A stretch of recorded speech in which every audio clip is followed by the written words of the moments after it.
Yo, what's up, everybody, and welcome to ADHD Gamer Presents the Podalorian. This is episode number 7 for us about Chapter 8, The Redemption, or not The Redemption, but just Redemption. Guys, you should know what the show is. We're going to give you a lot of spoilers. We're going to give you some Easter eggs. We're going to give you all kinds of random shit about this wonderful episode that is probably my favorite episode of this whole show. So with that being said, I'm going to go ahead and plug a couple things. I'm going to plug you guys and tell you guys about our ADHD Gamer podcast, which if you probably are coming here, you've probably heard about that. ADHD Gamer is our brand, if you will.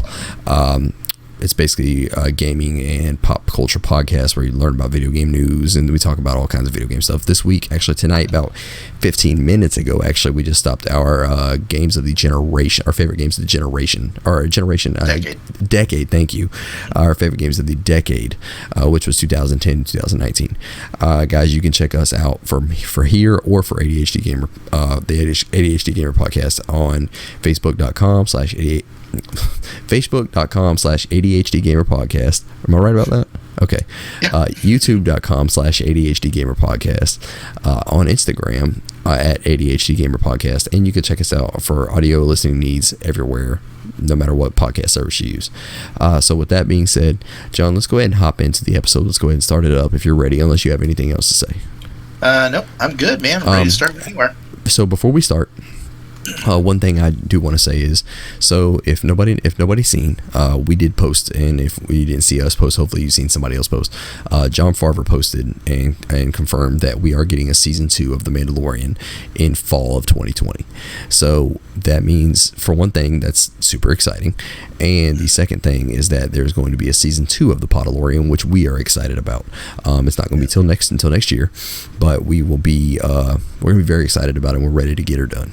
So God, that was my southern came out of me there. So that was kind of well, okay. All right, so look forward to that next fall. We'll have another season of the show going on. All right, so John, with all that being said, sir, you may go ahead and start whenever you are ready. Should I do a southern voice for you too as well? The whole podcast. I just said get her done. That was the only thing my southernness said to me. That's awesome. Well, guys, we are here in Chapter 8. Long ass episode, or it felt like it was long. It felt like it was super long. I think it was 45 minutes ish. Yeah, like 45. And I mean, yeah, it was definitely longer than the other one, but every moment was fucking packed. I loved it. How'd you feel about it, buddy? I mean, you just said it was the best episode, right? It's my favorite episode. Yeah, I loved it. I mean, I think my favorite person in this episode, if we were to go there, is IG. I think the way IG did things, we'll talk about it in a little bit, but the way IG did things just proved that he was, I don't want to say he's more humanly than he seems, but he kind of acted more humanly. I liked it. I loved it, man. I thought it was a great episode. Cara Dune proves to be an awesome character. Mando, of course, is Mando. And then seeing Griff come around to being what he is now from being the dickhead he was in the beginning is pretty cool. For sure. One thing I really like, and Favreau did this typical thing where, and most people use this now, have used this in the past, but I don't feel like it's been used the same. But anyway, it started out at like a good high point for the first couple episodes, and then it kind of wavered here and there, lesser episodes, and then it finished with a fucking bang, man. Yep. And with the bang, the best episode. Literally finished with a bang. I loved it. Yeah, man. It's like I said, it's the best episode that we've had. I loved every bit of the. I love every bit of the. You were frozen there, so I was just trying to talk over you. Oh yeah, no worries. If I'm trying to talk over you, you're frozen. I just loved every bit of what we had there. So we had, there was a little bit of everything in this episode. You had funny, you had sad moments, you had oh shit moments, you had oh my god that's amazing moments, you had kick his ass moments. You had all kinds of moments in this episode. Your fucking emotions up and down all over the goddamn place the whole time. Well, let's jump into it. You ready? Let's do it. I'm ready when you are. All right, cool.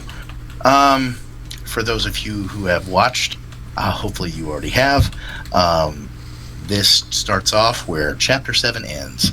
And we start off on the planet Navarro, and it just goes into this trooper scene. And you see these two troopers that had picked them up, these lazy motherfuckers that we see in the beginning of in the other episode that were guarding the gates, traveling back with little yodeling. And the banter back and forth reminds me of, I don't know if you've seen it, but maybe other people have, the College Humor Troopers joke skits. No, I have not seen that. Okay, well, if you have some time, go back to it. It's just called Troopers. I'm guessing YouTube. And yeah, easy okay. YouTube. And it's just kind of bullshit, like what troopers would really think in real life while they have this evil fucking Darth Vader looking character fucking with them all the time, or them trying to fuck with Princess Leia. It's just hilarious. I've watched every one, and it's really good. And this reminds me. Is it almost like a red versus blue type thing? Kind of, but it's real. It's not like a video game or. Okay, so it's just real people doing funny shit. Yeah, they're dressed. I love up College in their Humor. own version of the costumes of the trooper outfits and stuff. Awesome. It's hilarious. I love College Humor, so I'll check that out. They do a lot of great shit. But anyway, this is kind of a back and forth between the two troopers. One of them is Jason Sudeikis, and if you know who Jason Sudeikis is, he was in SNL cast. He was in Horrible Bosses and a couple other and we're the Millers. And We're the Millers, which was super funny. You were telling me about that one part in the middle before the show. No regrets. No regrets. Not even one letter. Not even one letter. That was a really funny movie. So we see these troopers riding back, and yodeling is sat and looking all cute and shit. And they stop on this kind of hillside right before they get to the city. And this motherfucker keeps punching little yodeling in the fucking head inside the satchel, like, shut up. That kind of shit. Jason Sudeikis and whoever that other guy is playing the trooper, they said his name earlier. I told you before the show, are like the two most hated men on the internet right now. Yeah. It's so hilarious. Yeah. Don't hurt baby Yoda. That whole scene was fucking hilarious. Their banter back and forth. So they're kind of casually talking about, the Moff touching down, and basically over the radio they're like, yeah, he just killed a bunch of troopers. The first trooper's like, what? And the other guy is just like, it's just like Moffs, they show up and lay down the law, which is just like every fucking bad character in Star Wars ever. Yeah. These super evil menacing guys come in and they show up and just start killing people indiscriminately. Trying to be the bad guy. Yeah, trying to be whatever and make them seem like big, tough, strong badasses. And they're just kind of having this casual conversation about it. And what proceeds is just these great jokes about, nefarious characters and trooper shooting and all.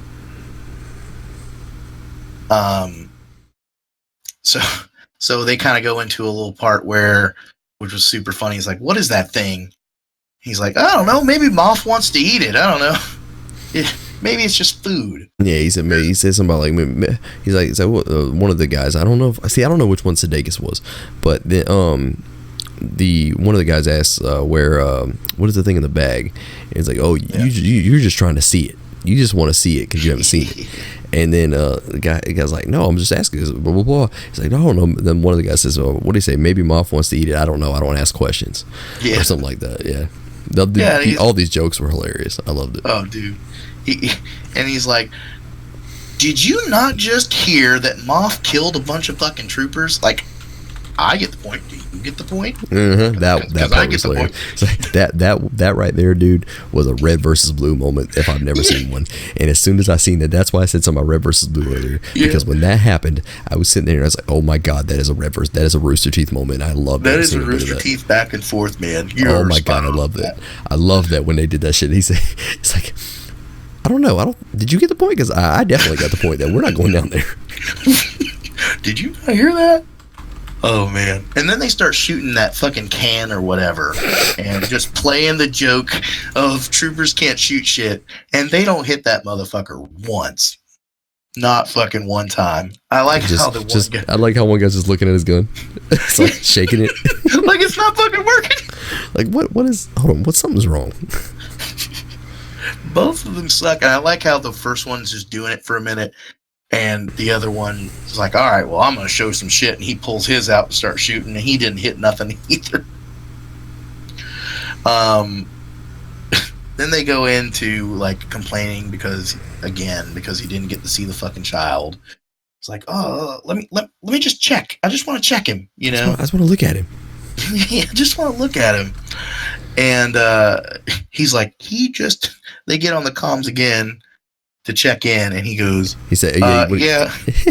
Any update? Yeah, he just killed an officer. For interrupting him. So this may take a while. And he just sighs like, oh, it's just another day at the fucking office. You just killed a fucking officer. No big deal. Fucking Jesus, man. And then they start arguing about, like, checking to see if it's going to be alive. He's like, you hit it pretty hard. It might not be alive. How do you think Moff would feel if the fucking thing was dead or not in there? Which was him trying to say, look, man, I just want to see the goddamn baby. Yeah. It was so good.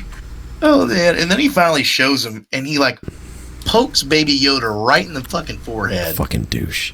Like maybe he says it's a pet or something, and then he Yodeling bites the trooper's finger. I died laughing this whole effing part. Yeah, like, I love this.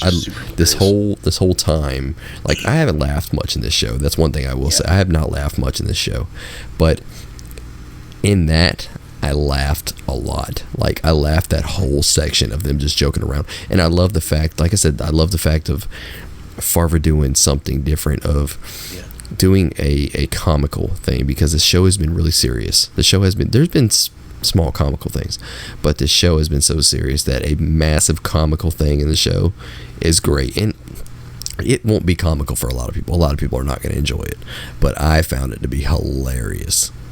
Especially, like, the tension is so high when you first start watching it. Like, all right, I got to find out what happens to Baby Yoda, you know, all that shit. And they just kind of give you that, comic relief right there in the beginning. Right. And it kind of resets you a little.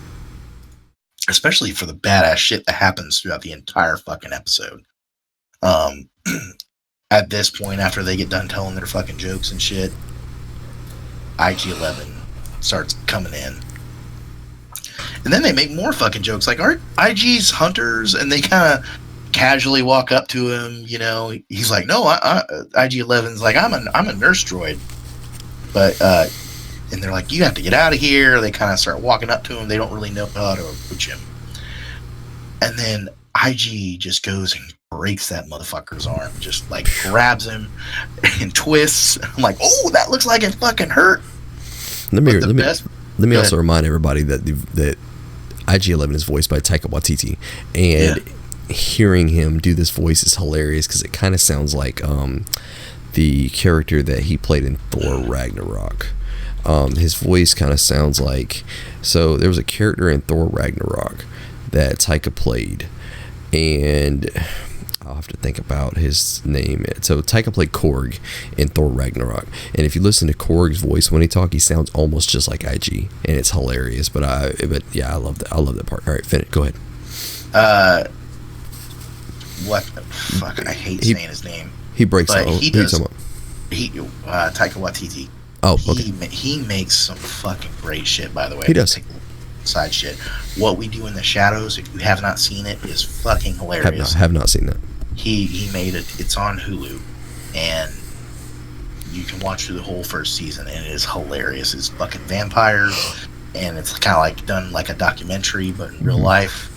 You know, they're awkward. They're kind of stuck in the past, and they get made fun of, and it's just hilarious. Check it out. But I will. I'll check that out. So anyway, my favorite part of this, one of my favorite parts of this episode is when he grabs the trooper and he just starts bashing that mofo right on the speeder bike. I loved it. Dude. And he does it like multiple times and really just tears this dude up. It's hilarious. I love it. Then he hops on a speeder bike like he's done it 1,000 times and just hops on there, hits buttons, and goes. Like it was nothing. And then he tells the little yodeling, he's like, I'm sorry you had to see that. That was, yeah. That whole scene was like one big joke, man. It was. And but you also got that vindication of, yodeling's safe. We're cool. And IG is a fucking, IG means business. That's kind of shit.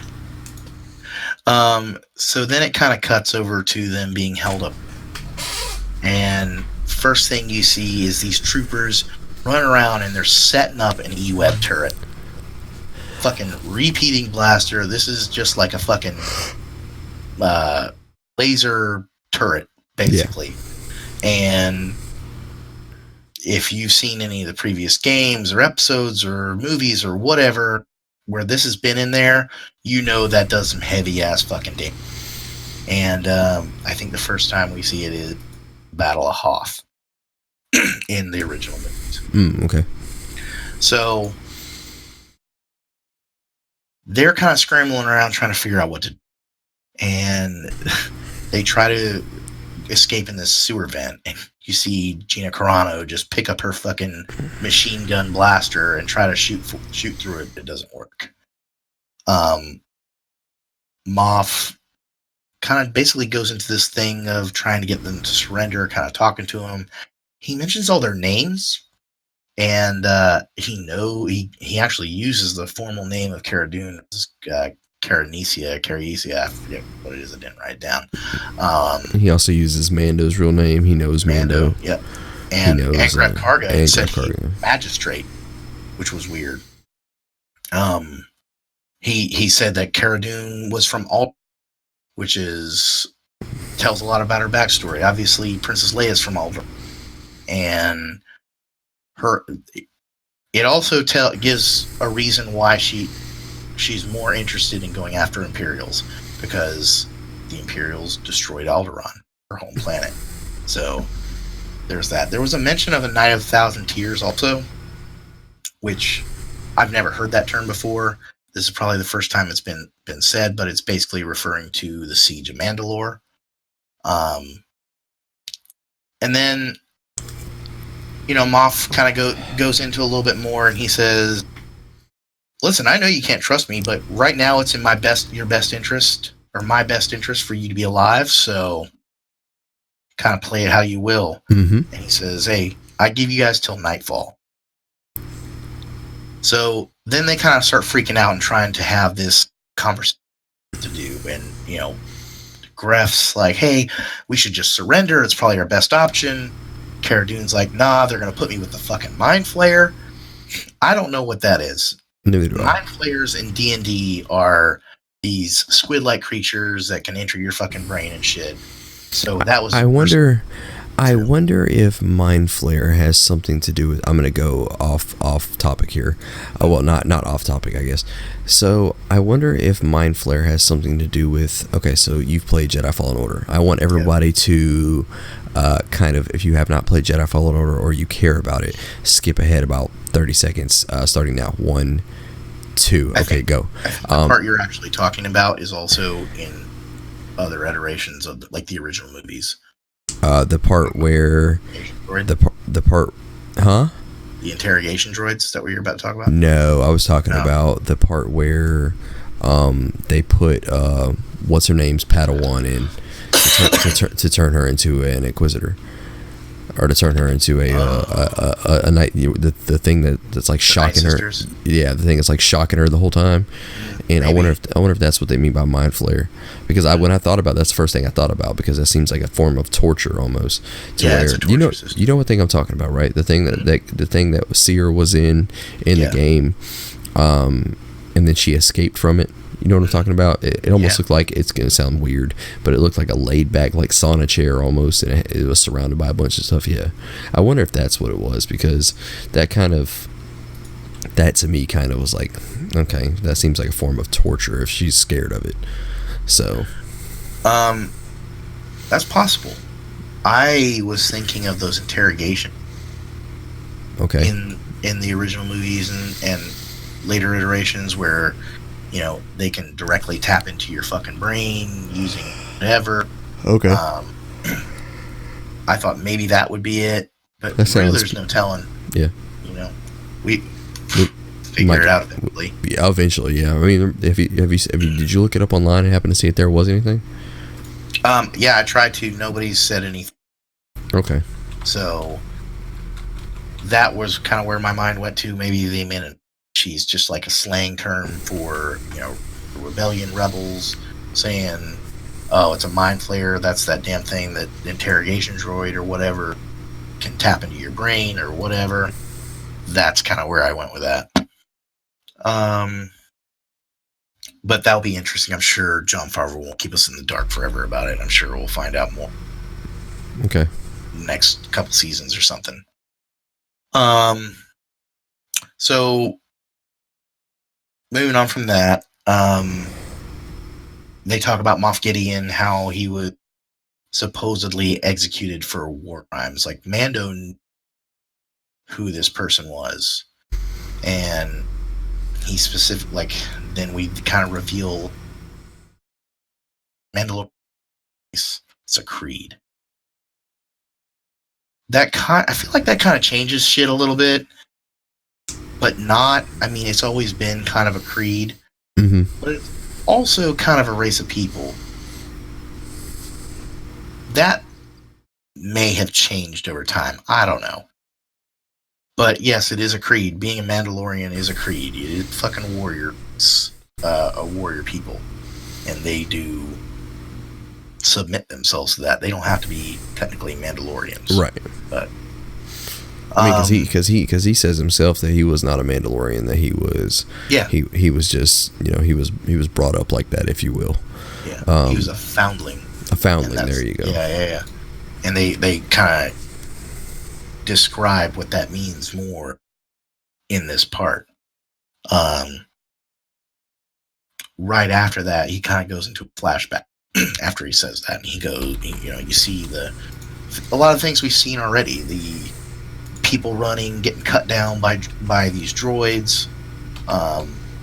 Kind of Mando's parents are trying to find a place to hide him. They give him like last good hug goodbye, and you just see the door of this little basement closet, little storage area they have. Yeah, it's a little storage area sealed away. And then shortly afterwards, there's that fucking battle droid standing there, opens it up, about to take him out. And next thing you know, you see blaster shots take out this droid.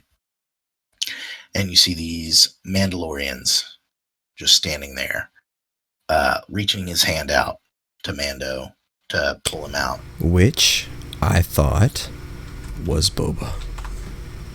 That, you know, I sat there and I looked at him like, I know that's not Boba. I know that's not going to be Boba, but damn, I wish it was. I swear when I seen it, I was like, man, I wonder if that's fucking Boba Fett. And it wasn't. But I was like, oh my god, that'd be pretty fucking cool. I'm sure Jon Favreau purposely put it that way to make us think that was going to happen. Because even like, it reminded me exactly of the original Boba Fett, and how his little neck thing was kind of loose, and he was a skinnier person. All that jazz just reminded you of it. But they pan out, and you see that there are a bunch of Mandos there in blue armor, which is what we know of those blue armor Mandos, is that they come directly from Death Watch. I believe that there was a symbol on their arm that also indicated that. Right.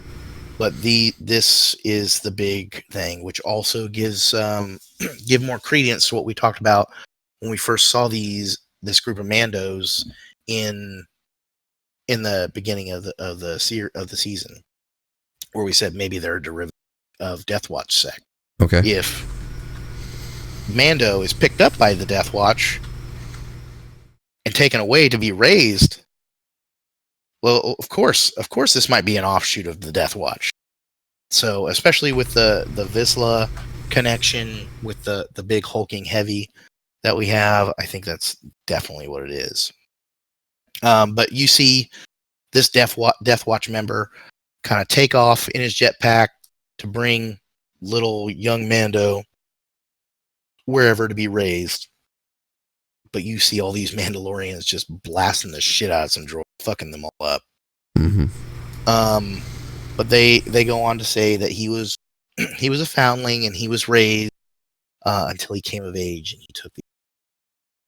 he put on his helmet forever, basically, and couldn't show a living soul.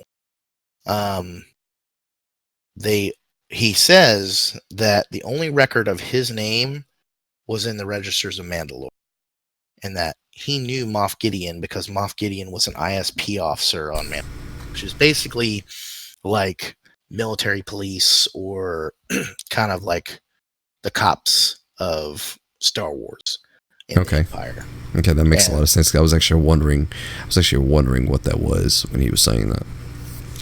It's like Imperial Security, something like that. I don't know that's exactly what it is, but they were fucking shady as shit. Like, those were the people that they saw every day, you know, and they were corrupt and they were always fucking with people and all this jazz. So it kind of tells us what kind of person Moff Gideon is. Just to think of a really corrupt police officer, fucking training day, like, you know, all that kind of shit.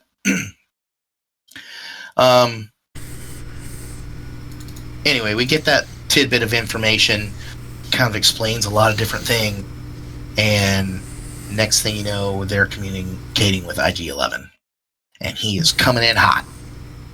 He tells Mando that Quill's dead, so there's our confirmation. Quill's dead.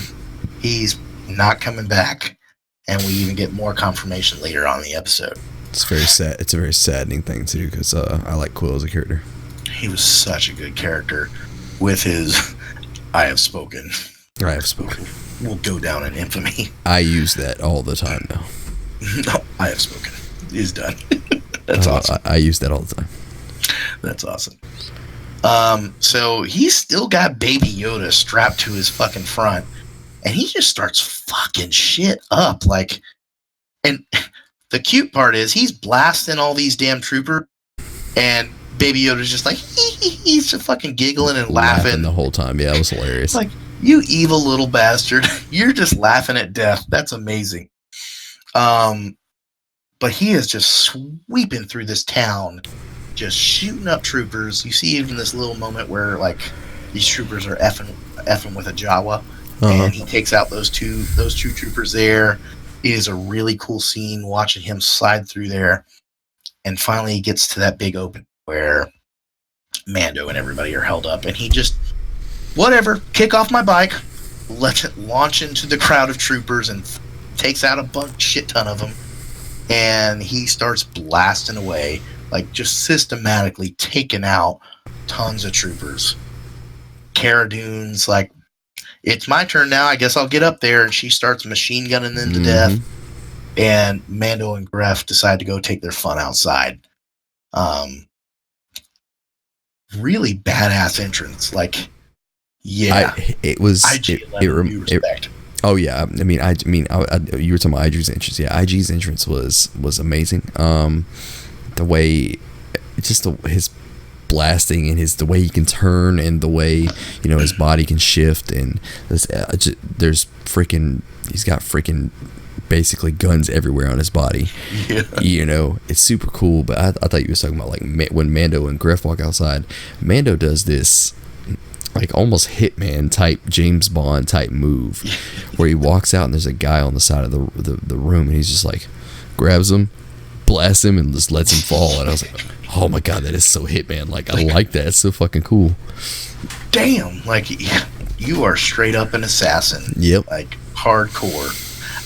And you talk about the body shifting. I thought it was that he shift his body around to protect Baby Yoda. Yes, later on, where like as soon, well, actually that's not later. That's right here. As soon as he comes in, he puts Baby Yoda on. Well, he don't put Baby Yoda on his front, but it's Baby Yoda's on his front. He kind of like shifts his body around where Baby Yoda's now on his back, and he's just blasting everything now. It's great. I love that. Yeah, it turns out like, and he folds his arms backwards, so they're facing forward, and he just starts taking shit out. It was such a cool. Yeah, I got a new. I think IG's awesome. I love the fact that I like what they did with IG. I like how IG was like this killer bounty droid in the beginning, and then turned him into this awesome, really sentimental character in the end.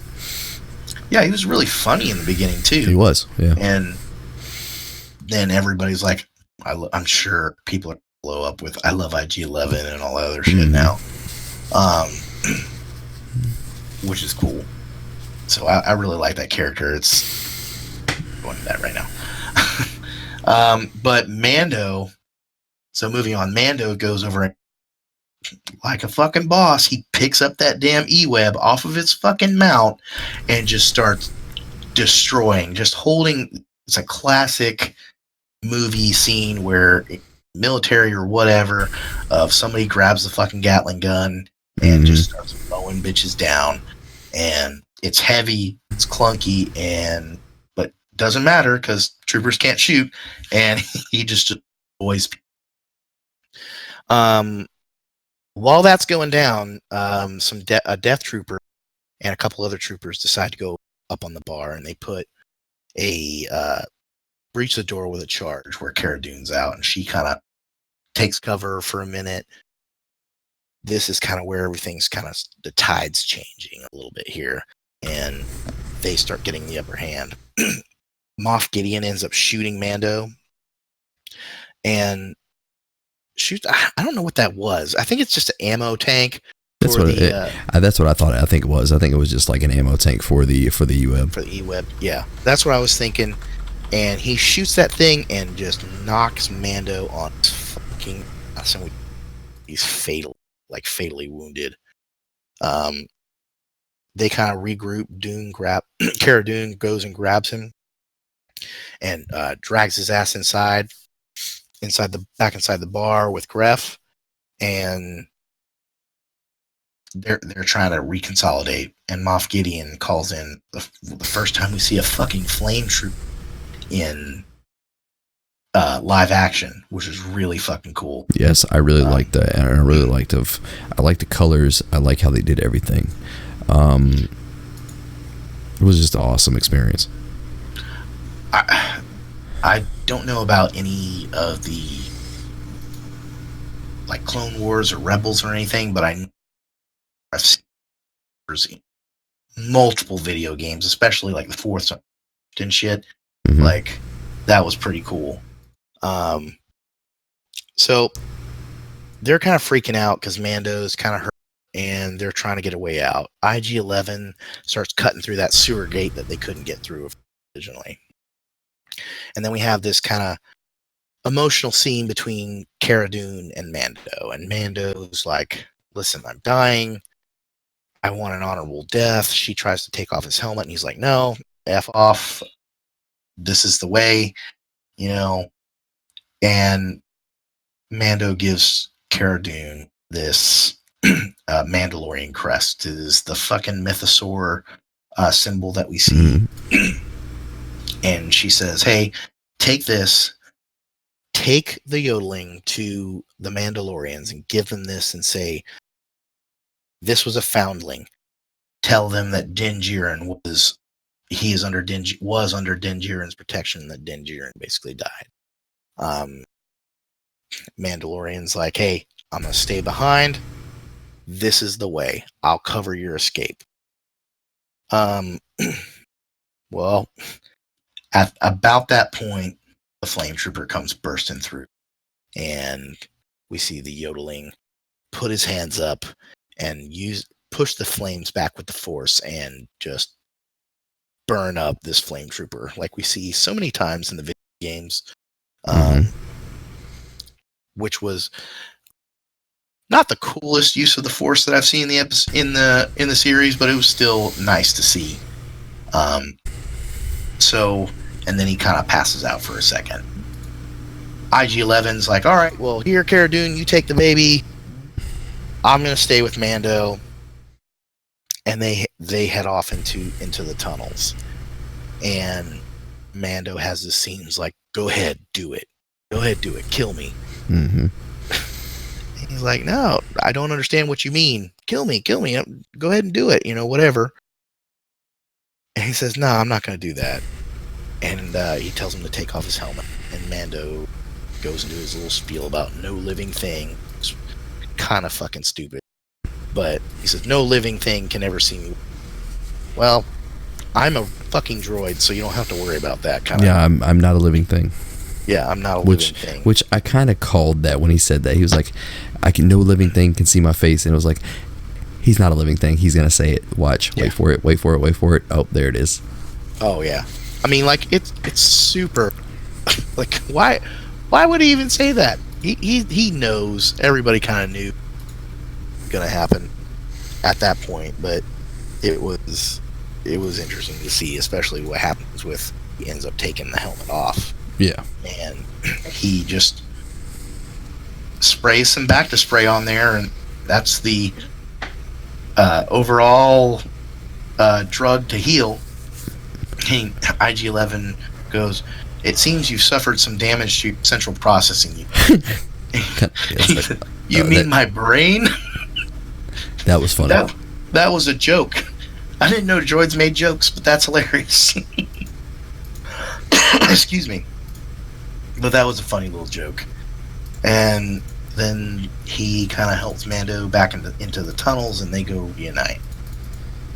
So, they're traveling along in these tunnels, and we kind of find out what happened to a lot of the Mandalorians. There is just a stack of helmets and armor, and Din Djarin is obviously kind of shaken by this. He's upset. His fucking clan appears to be dead. Sorry. The get choked up there. Yeah, that's really fucking hurting me. Makes me upset. But we run into the forger, the armor maker at this point, and shows up and kind of tells Mando, because Mando's having an argument with Gref about, you did this, you and your bounty hunters fucking killed my friends. Mm-hmm. And Gref's like, no, the fighting was done. This wasn't a big deal. Like, nobody did anything after that. And the forger comes out and is like, no, it's not Gref's fault. He didn't do anything. This is what happened. We came out of hiding to support you and whatever, and we revealed ourselves, and the troopers came after us, and this is the result. We knew what we were doing. But she does say some of the Mandalorians may have survived. They may have fled to other planets. So hopefully we will find out who lives and who dies later on. Yeah, hopefully that'd be cool. It'd be cool if we can see that, because especially like the big guy who was played by Jon Favreau would be cool to see if like some of them lived. I'd really like to see Jon Favreau's character come back. That would be really cool. Yeah, I would like to see the Forger do more stuff too, because she's a badass. She is a badass, especially what happens later in the scene. Yeah. The Forger actually goes on and says, I'm not leaving. I'm going to salvage what remains. There's a lot of fucking Beskar there, basically, and she wants to get the armor down. So we actually see her pick up a piece of armor and throw it into the smelter, maybe? It looks like a smelter to me. Yeah, like a smelter. I don't know what you'd call that. Basically, it melts the metal back down into a material. And they end up showing the yodeling to her. And she's like, it looks helpless. Which it does, but they go on and tell her, no, species moves things with their mind. It's really crazy. And the Forger starts to tell them, which is crazy because literally, I want to say it's like a 30-year difference from where that's at and where the Jedi Order fell, like Order 66 and shit. So, and how people forget them from information control. Because this is after Order 66, right? Oh yeah, this is after the movies. Okay. After the original trilogy, but Order 66 happened in the prequels. Okay. Which was well. Oh yeah, it did. It happened in like 3. Happened 3, right? Yeah. But she kind of, it's strange, and I understand where it comes from. And a lot of this has been explained before, that the Empire put out a bunch of propaganda against the Jedis, and then deleted all record of Jedi from the history books, basically. Okay. And then people in the Outer Rim didn't really fucking know anything about them either. It wasn't really like common knowledge. So that's kind of how that's explained. Seen a lot of people kind of complain about this part. So nobody knew they were really good, basically. They didn't really know anything about. Some of them didn't even know anything about them. And then the things that the Empire put out was propaganda against them, basically saying that they're a bunch of fucking religious zealots or whatever. Nobody's fucking, don't trust them. They need to go to be killed, executed, whatever. All this jazz. So it stands to reason that they did enough in less than half a day in that time to purge that knowledge from people. But the Forger kind of goes on and tells how Mandalore the Great, talking about, the original society and all that stuff, and the Order of Sorcerers called the Jedi had fought. They're referring to around the time of the Old Republic, the Sith War, all that shit, and how centuries and centuries and centuries ago Mando's a little confused, like, this foundling's an enemy? No. Or this child's an enemy? No, it's a foundling. It's okay. Just because we were at war with their order doesn't mean that this is a bad person. So the Forger actually kind of charges reuniting it with its kind. It says, you are the father until it is reunited or it is of age. That kind of says, oh, shit, are we going to get a yodeling Mando? That'd be cool as fuck. That's what I thought. And as soon as she said that, I was like, that's going to be a badass Mando. That's going to be a badass Mando. And she starts making shit, and I'm like, oh my god, is she going to make a fucking yodeling Mandalorian helmet? That would be cool awesome. As shit. That would have been cool as fuck. I'm like, please make him a fucking helmet. That would be awesome. But what she does end up doing is making a signet, and she says, you two are a clan of two. I don't think they realize what they could have done if they would have made him a yodeling, made the Baby Yoda a Mando helmet. If they could have sold the living fuck out of that. I know. Dude, they could have made action figures. They could have made plushes. They could have done all kinds of shit. I don't. That would have been a wonderful idea, and I don't know why they didn't do that. They would have sold the fuck out of that. Would have gone nuts for that. Yep. And that doesn't mean that's not going to come down later on the line. I'm sure it's a joke of, him wearing a fucking helmet or something like that. I have a feeling next season's going to be like in the future. But keep going. Yeah. So okay, so he says a clan of two, which really kind of reinforces that fatherly bond thing. Yeah, this whole thing is talking about him being a father, basically, which is really cool. Sorry, hold on a second. So, Cara Dune ends up giving, in a little funny joke here, they give Baby Yoda to Cara Dune, and she's like, I don't do the baby thing. Okay. Cara don't want nothing to do with the baby. Exactly. She's like, I don't do kids. Sorry. Fuck off. Okay. And then the Forger asks Mando, it's like, have you been trained in the Rising Phoenix? And finally, something we've been fucking waiting for. He gets a fucking jetpack. The Rising Phoenix. The Rising Phoenix, which is cool because we've never heard anybody say. At least I don't think so. Yeah. So we have kind of a name. It's whether that's just their lingo or whatever. I don't. But it is cool, and he says he has been trained. But they give it to IG-11 because he's fully healed yet, and they kind of said, "Hey, just hold on to this for it." IG-11 kind of takes out some troopers just randomly in the hallway. We don't see it. They kind of build some suspense. You see her fucking couple blaster shots, and then he just comes walking back saying, "Oh, everything's clear now. I have eliminated the enemy. You can go. You can go now." So the Forger lets him restock on munitions and gives IG-11 the jetpack for now, and then tells him to fucking go off.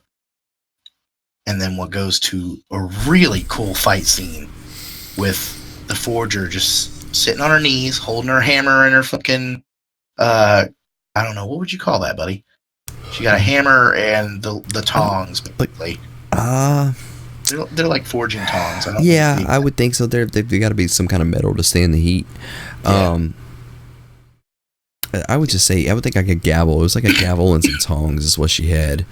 And it's probably one of the best scenes in the show about how she's surrounded by, let me see, there was 1, 2, 3, 4, it's like 5 or 6 stormtroopers. And she just beats the living fuck out of them. Like, you see a gun pointed at her head, and then she just beats the living fuck. I loved it, dude. And to see that even an armorer is a warrior is a super cool thing to see that in that race. Yeah. I really loved, like, she would whack a fucking troop across the face. Oh, dude, it broke the goddamn helmet. It broke the fucking helmet. It's like shattered shit everywhere. I loved it. One of the ones she hit right in the fucking jaw, and it reminded me of, remember the I don't know if you remember this or not, but there was like a zombie trooper game that they kind of came out with. I think it was more odd. But it had that front piece of the jaw area and chin broken off, and you could only see the mouth and like an eye that was like a zombie. It was kind of funny, stupid, but it was definitely kind of like that. But I did love the armor pieces flying everywhere. They even fucking threw that one into the smelter. He like melted down. That was hilarious. Dude. Like, because it was one of the things where like they're in the middle of fighting and this just happens. It's like, oh shit, yeah, it's pretty cool. Like damn, you got melted, bro.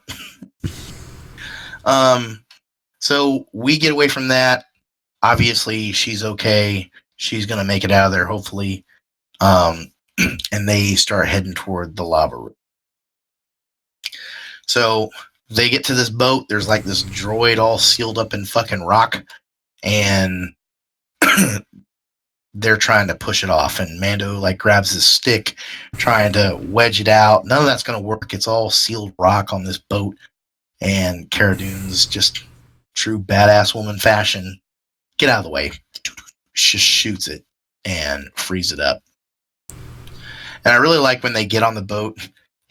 He's like, IG-11 says, "Watch your feet, it's molten lava." And I don't know if it is or not, but it seems like a fucking Darth Vader.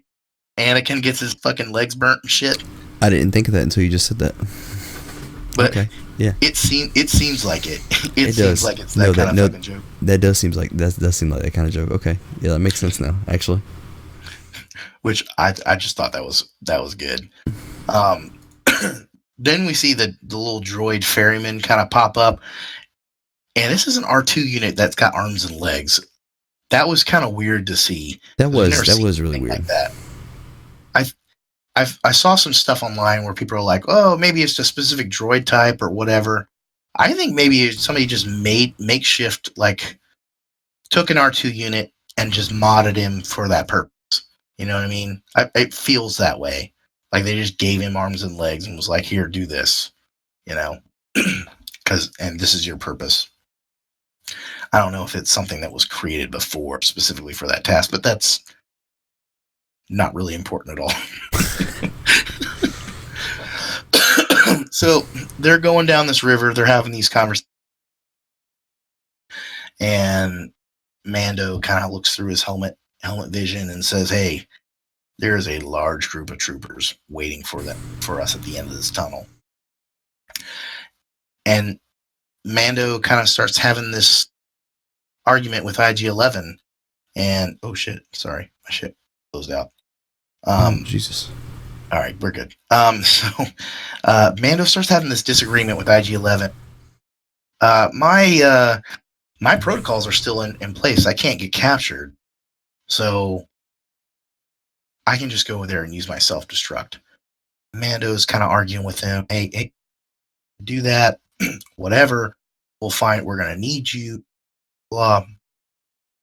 And this was kind of interesting. IG that he knew Mando was sad because he analyzed his voice, and he's a nurse droid now, so he knows that Mando's sad. And you could tell, as us humans could tell, even though he's wearing a fucking helmet, that he's upset about that, which is strange because we know that he hates fucking droids. So that was kind of interesting. But he has this traumatic sequence, and I thought it was kind of interesting to watch him step into the lava. Like, how are you in this lava? Mm-hmm. You know what I mean?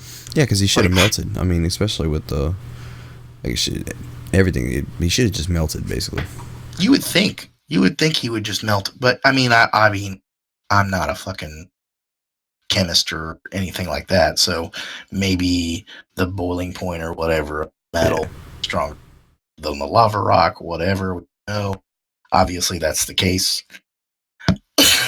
But he walks out in front of these troopers in this dramatic scene and just detonates and hits you all in the feels because you didn't want fucking IG-11 to die. Nope. No. Now IG's gone, and it was kind of a saddening moment, honestly. It really was. I didn't think I would be connected to that character like we made it, but Jon Favreau made it and then made it happen. Obviously, in this one episode of us feeling connected to the character. Fuck you, Jon Favreau. Fuck you, Jon Favreau. Honestly, best thing to happen since George Lucas in Star Wars. I agree. I seen somebody try to say that's not scientifically possible or something on one of the posts. Yeah, I posted that and he said that. I'm like, well, you can have your opinion, but I disagree. So they have this boat come out of the tunnel, and it kind of reminds me of like the Vietnam movies. Like they're going through on the river in the jungle, and they're on that pontoon type boat, and Cara Dune's just holding her big old fucking machine gun on the deck there. It was kind of really just a badass moment, in my opinion. Anything involving Cara Dune is badass. Agreed. For the most part. Agreed. Agreed. So they're outside the tunnel, and next thing you know, you see Moff Gideon, his TIE fighter, and he just starts shooting as they come out of the tunnel. He misses this first round, and he starts getting ready to come back. And Greff Karga and his stupid ass shit. He goes, well, what about the baby? Come on, baby, do the magic hand thing. And Yodeling just kind of waves at him. That was funny. So that's actually that has now turned into a GIF on Facebook. I've seen multiple GIFs of that on Facebook now.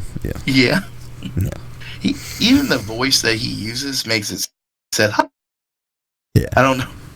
It's just hidden in there, which is funny as hell. But Mando kind of develops his own plan. He's like, all right, give me the jetpack. He slaps it on there and is just waiting for the right timing. And just as the TIE fighter is about to fly overhead of them, he shoots up in the air and uses his grappling hook to hook to the back of the TIE fighter. He pulls himself in and he tries to Moff Gideon can see him through the top bit of the ship, and Mando's just trying to shoot through at Moff Gideon, which is kind of fucking hilarious. Like, why would your little ass blaster shoot through it? But whatever. Still, it was funny to see. But he does a barrel roll, and I had to throw that bit in there. You do a barrel roll. A little Star Fox there. A little Star Fox. To try to get him off. And Mando kind of gets over to one of the wings. And he pulls out one of these detonators, these blast charges, whatever they are, and drops it. And it explodes behind him. Mando kind of gets another one set up, slaps it on the wing of the TIE fighter, and just lets go. And you see him kind of fall back, which was really kind of badass Mission Impossible type thing. And then it blows up, and the charge blows up, and you just see the TIE just spiraling out of control. And then he lands. I'm so sorry for all this coughing, by the way. Still a little sick. But anyway, Mando lands, and Greff Karga's like, that was kind of badass. Guild rates just went up, which is cool. Which is all because of that jetpack. All because of that. I'm like, ooh, you make more money now. You are a badass. This was kind of a part I was okay with, but I didn't really like the fact that Greff Karga and Cara Dune said they were going to stay on them. And he basically said, now that the scum and villainy has been washed away, which is like other Star Wars references right there, I really wanted them to just join a crew with Mando and then go off together. You know what I mean? Yeah. That obviously didn't happen. No. So I have a feeling this won't be the last time we see them, though. Oh, 100% will not be the last time. And they even set it up that way. Because she kind of goes, Greff is like, hey, you can come work for me, Cara Dune, and you can help us do with the bounty hunter. She says, well, I've got some quote-unquote clerical problems with my intergalactic passport. And Greff's like, don't worry about that. I can fix that. Which basically opens her up for travel across the galaxy now. She's not restricted to one place. So I think she will be an intermittent character in the future. Good. I hope she is. I really like Cara. She just with that one little bit, it definitely opens that up, which is good. So Mando basically says, I'm going to go take care of the yodeling. Greff says, well, maybe the yodeling carry. And then they separate, and cuts to a scene where Mando's burying Quill. That is basically right. I mean, that's basically like nobody's dead in Star Wars until they're good and dead, and you see them buried. Quill's dead. Motherfucker got buried. Quill's dead. He ain't coming back. No, and that sucks. If he does, that'd be really weird. And that sucks. And that sucks because all that man wanted to do was retire on that planet by himself, and now he's dead. That's all he wanted to fucking do was retire on that goddamn planet. No health care, no fucking social security. He just wanted to chill out there by himself with his goddamn toad-looking fucking mounts, and that's all he wanted to do. That's it. Off the fucking grid. Off the fucking grid. I mean, it's true, but he also did say he wanted to fight for the cause, Yeah, so, that's true. I mean, he did that. He went out like a fucking badass. He did. Not really like a badass, but he did go out being honorable. He went out a honorable hero, if you will. Yeah, for sure. So, that's kind of into that. Mando takes off, and Yodeling's kind of sucking on Mando's crest that he had gave Cara Dune, the sword crest. And he just kind of says, you just hang on to that. You just hang on to that, buddy. They take off. So now Yodeling's got some bling, just sitting there, which I don't know. They may or may not race. I really hope they find the race because I really want to learn more about that. I would like to learn more about it, but I would also like to think that he gave him that, hoping that maybe he'll teach him the ways of being a Mandalorian. And that's the other part. That would make the yodeling twice as strong as he already is. So that would be really cool to see. To have a badass yodeling Mandalorian? Yeah. That'd be fucking cool as shit. This is the way. This is the way. And then they kind of cut over to the TIE Fighter, and this is the end of the episode. And there's some Jawas there. They're picking through parts and things like that. I don't know. They're really quick to get to shit, obviously. And then you just see this blade come through the TIE Fighter, and the Jawas start running away. And immediately, anybody who's watched Clone Wars or whatever might recognize this if you're into the Mandalorian anything. That was the fucking Darksaber. That shit. I was sitting next to Sam, and I was like hitting her on. I'm like, this is the Darksaber. It's the Darksaber. It's the Darksaber. For those of you who don't know, the Darksaber is basically a lightsaber created by the first Mandalorian Jedi. This is dates back centuries and centuries and centuries past in the Old Republic, where the Sith and the Jedi were the most prominent things, and they were having a Sith war. It was made before that time. And we kind of have traced a little bit here and there based on canon of who's been passed down back and forth of this Darksaber, because it became like Mandalorian legend. And we know Darth Maul had it for a little while. People who have ruled Mandalore for periods of time have been in possession of this. But the last person we know of was, and I'm going to butcher the name, is Bo-Katan Kryze. That was the last person. We know it from Clone Wars and Rebels that they had that. Maybe it was passed down to Paz Vizsla, the heavy that was the heavy Mandalorian. Mm-hmm. See, that was played by Jon Favreau. That's a possibility, but that, in my opinion, will be a big part, or at least a significant part of the next season. They'll definitely explain how that got passed down at some point, which is really cool because I want to see. And they start introducing lightsabers like that. It's the only one of its kind that's black and dark and doesn't emit any light. If you saw it, it looks like a void, and it's surrounded by like a blue aura. That is a badass lightsaber. Was that in Rebels or was that in Clone Wars? Both. It was in both? Okay. The whole in Clone Wars, when they started doing the thing, Death Watch before 66, there's definitely some parts with the Darksaber getting passed around and stuff like that. So that was just something to get us, especially if you know Star Wars like I do, or whatever, if you're heavily involved in Star Wars, that was something to get us fucking stoked about the next season, and definitely tells us there's a next one. And obviously we got proven that because Jon Favreau gave us a nice little tweet of a Gamoran guard, not a guard, but a Gamoran, and it's Glorian saying, "Hey, Mando will be back in fall 2020."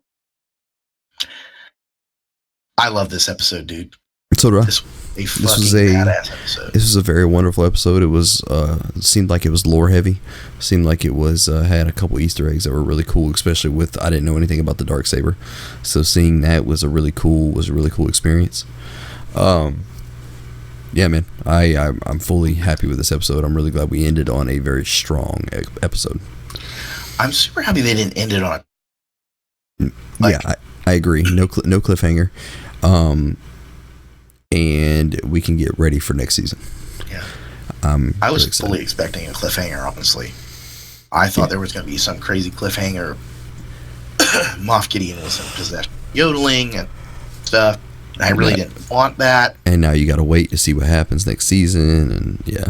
Yeah. You know, just one of those bullshit things to keep you coming back for more. We didn't need that. I think Jon Favreau knew that. Yeah. So I'm super excited, man. I can't wait for next season. Do this again with you and do another Podalorian, because I really enjoyed watching these. Yeah, I can't wait until next year to redo this. I mean, now we'll be going back to one show a week instead of two, which is gonna be weird, but it'll be cool. Yeah, it will be time saving, and it will be a little bit of we'll be in bed by now. But it'll be it's a cool thing to do, and I like doing it, and hopefully everybody else enjoys it. It seems like we got a couple people that do watch and do enjoy watching. I enjoy doing it. I enjoy watching these episodes. This show is amazing. I love it. I the people that talk shit about it are your opinion is wrong. This is one of the times that I will say that. Just like everybody's opinion about The Witcher is wrong. That show is fucking amazing. Yeah, man, I can't wait. Dude. I can't wait. I'm excited. Not just this, but I hope we get to find. I hope we do a couple one-offs, so we find some more stuff to do one-offs on. I mean, here's the thing. I think Favreau was the guinea pig, if you will, to, hey man, let's see how many people actually watch this and how many people enjoy it. I mean, they already knew where that number was going to go. I mean, and Favreau was just smart enough to do it. Now they could just keep doing it and keep making these one-offs. You know, maybe give us a little backstory on Yoda's race. Maybe give us more backstory on other races. You know, do some stuff with the Night Sisters. Do some stuff with the do some stuff on Dathomir. You know, do you know whatever random shit you want to do. You know, do it. I've seen multiple rumors about a Darth Maul series. That would be really cool, and I would love to watch that. Everybody knows Ray Park is still fucking athletic. It can still do the same shit that he used to do back in the day. So yeah, man, that would be really cool to see. I'm super excited about it. I think there's some speculation that they're going to do the TV series, and Darth Maul will be a part of that. That's cool. Either way, it's fine. Darth Maul has always been one of my more favorite characters in the show. So it's or in the movies. So I'm hoping we get some more of that. Yeah, man. Just give me a Qui-Gon Jinn backstory. Dude, that would be really cool. Give me a Qui-Gon Jinn. Like, let Liam come back and play it. Let Liam come back. You know he's gonna die. Let Liam come back. You know he's gonna get cut in half anyway. I mean, with his track record, they might kill him before they kill him in the knowing, yeah. No, in all honesty, yes. He gonna die for a season. Yes, most likely. Yeah. All right, John. Well, I'm telling you what, though. I think Jon Favreau needs to be put in charge of Star Wars. Period. In the story, like, he has done such a fantastic job with this show. It's been great. He is just fucking. They would be stupid not to let him continue doing stuff. Yeah. Like, especially with the what's already been, like what he's done with the Mandalorian and how people love it. Like, they'd be stupid not to let him keep doing this.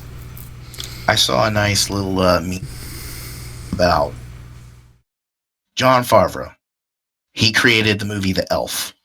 Oh, I see that. And it became an instant classic. Mm-hmm. And then he did Iron Man and launched the MCU.